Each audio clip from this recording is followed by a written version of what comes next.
Magandang araw mga bata! Ako nga po pala si Ate April, isa sa mga kwentista at staff ng Albay Provincial Library and Information Center. Narito ako ngayon upang magbahagi ng isang kwento na tiyak kapupulutan nyo ng aral. Pero bago ako magsimula, may ilang katanungan muna ko mga bata. Pamilyar ba kayo sa tunog na ito? Tama! Saan kaya galing ang tunog na iyon? Magaling!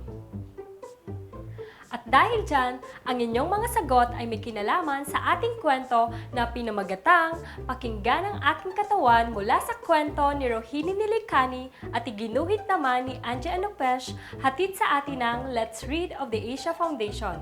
Tara, simulan na natin! Hindi ako papasok sa paaralan ngayon dahil ngayon ay bakasyon. Hindi ako manonood ng TV ngayong araw. Wala rin namang kuryente. Ano kaya ang gagawin ko? Ngayong araw ay magkikinig ako sa aking katawan. Una, kailangan kong manahimik. Tahimik na tahimik upang mapakinggan ko ng maayos ang tunog ng aking katawan. Oo. Ngayon ay naririnig ko ang aking paghinga. Hinga paloob, hinga palabas, hinga paloob, hinga palabas. At kaya kong gawing maingay ang aking paghinga.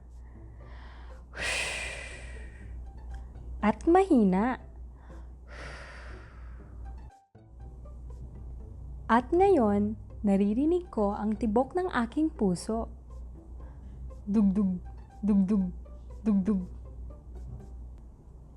Kaya ko bang gawing mas mabilis at maingay ang aking puso? Oo, sa pamamagitan ng pagtalon pataas at pababa ng 20 beses. At mabilis na ang tibok ng aking puso. Dugdug, dugdug, dugdug, dugdug, dugdug.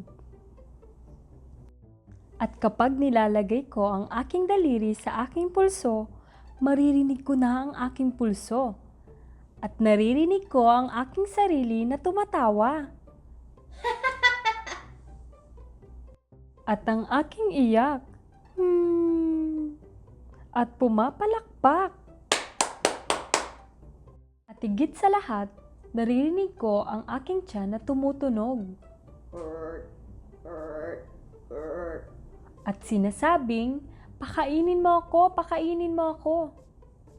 At nalalanghap ng aking ilong ang mga masarap na tinapay sa kusina ng aking ina. Nakaaaliw pakinggan ang aking katawan. At ngayon ay gusto ko namang marinig ang pagnguya ng aking panga.